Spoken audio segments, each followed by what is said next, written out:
Hello, I'm Laura Marshall. And I'm Melinda Rose, and this is a special edition of Light Matters live from the Biomedical Optics Show of SPIE Photonics West 2013. The mood here on the show floor is upbeat, and there are more exhibitors than ever for the BiOS show. One of those new exhibitors is Optofluidics, a company based on optical nanotweezer technology developed at Cornell University. I spoke with CEO Bernardo Cordovez about their impressive technology. We're commercializing a technology that is going to help researchers trap and manipulate the smallest of particles. So right now there's a technology, an analogous technology out there on the market that is called optical tweezers. And this technology uses light to essentially impinge photons onto matter and use those forces to push them around, trap them, and manipulate them. Because of a fundamental physical barrier known as the light diffraction limit, optical tweezers have struggled to trap and manipulate the smallest of particles. So they do very well handling things on the order of cells, which are microns in size. But as you go smaller, because of the light diffraction limit, and if you think of the optical tweezer as a belt in which the particle is bound, they basically fail to trap things a lot smaller than a micron.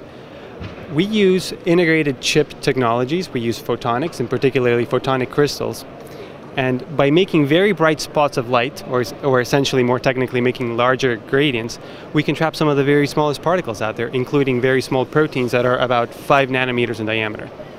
That's pretty impressive compared to other technologies. Significantly. So we are 3 orders of magnitude in size difference, but because of the way that the physics work,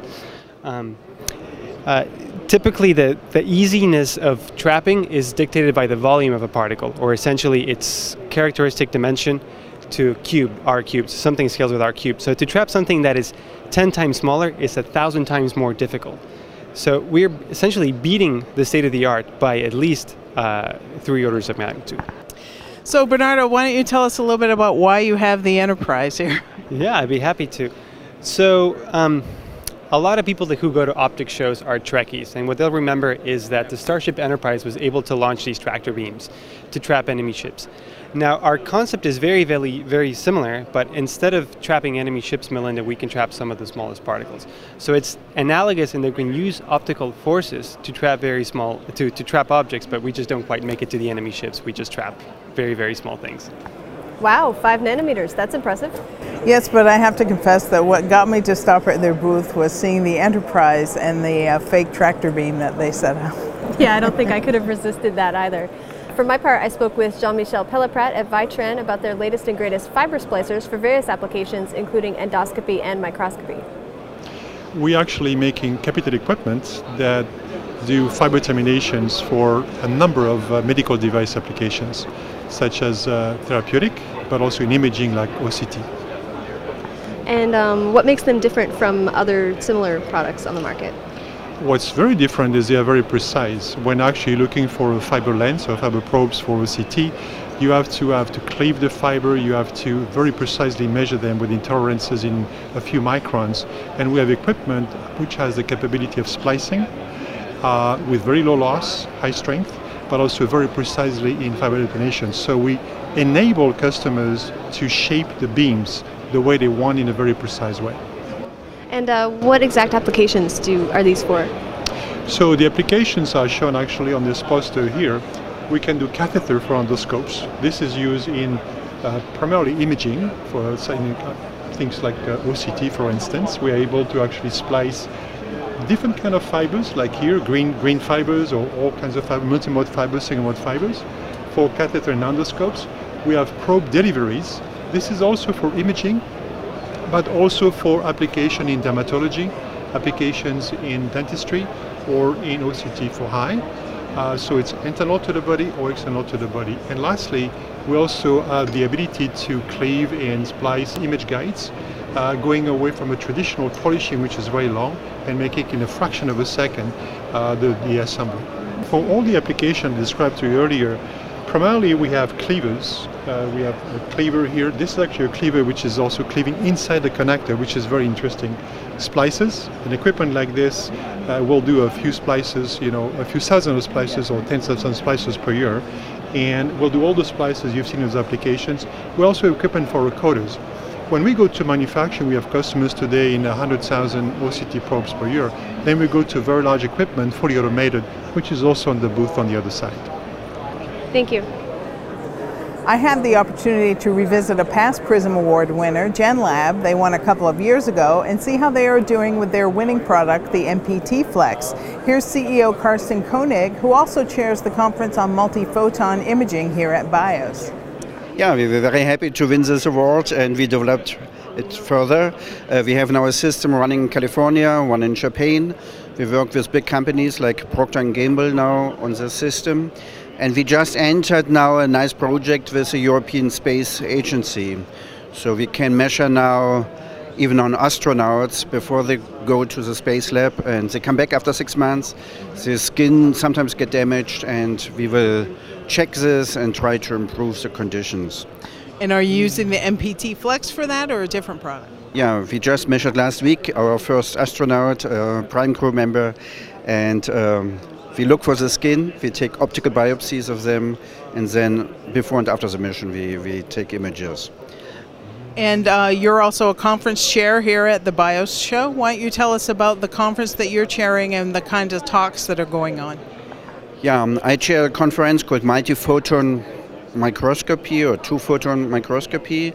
There are hot topics like tiny endoscopes for future application in clinics, but also CARS, coherent anti-Stokes Raman spectroscopy.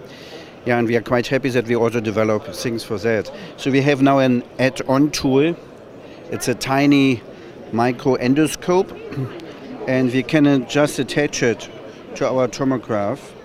And with that, we have now a 2 centimeter long endoscope, 1.4 millimeter thick, and now we try to get to other applications inside the body, or in particular in the oral cavity.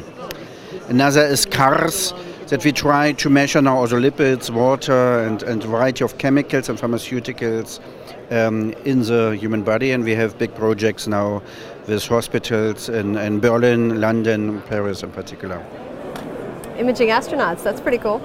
Yes, the sky is actually not the limit for Prism Award winners. Definitely not.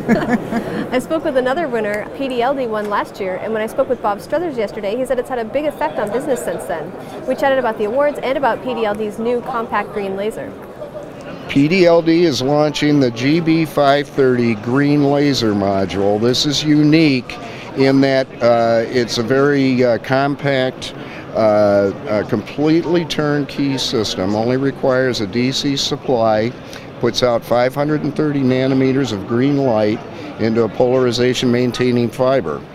This is unique for spectroscopy manufacturers and for anyone that needs a visible green light illumination system in a very compact package. There are probably several green lasers at the trade show. However, they're all going to be in much larger packages for the same amount of power that's available. This kind of complements the rest of our stabilized laser line, where we can actually install any color laser, blue, red, infrared. But green is kind of special in the semiconductor industry, and that's what makes this product special. So does this go into kind of some portable technologies?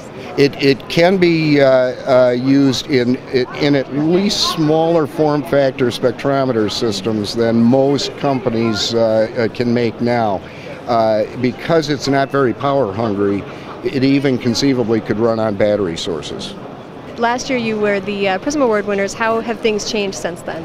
Well, actually, it got us a very nice entree for our benchtop laser system into the academic community, where otherwise I don't think we would have been able to get the word out quite as well. So we're very proud of the award. I wish I would have had green in time to submit it for this year, actually. Yeah, maybe next year, right? Maybe next year. Great, thank you so much. Thank you. Well, winning a Prism Award has really made a difference for PDLD. They told us that their product has been doing extremely well.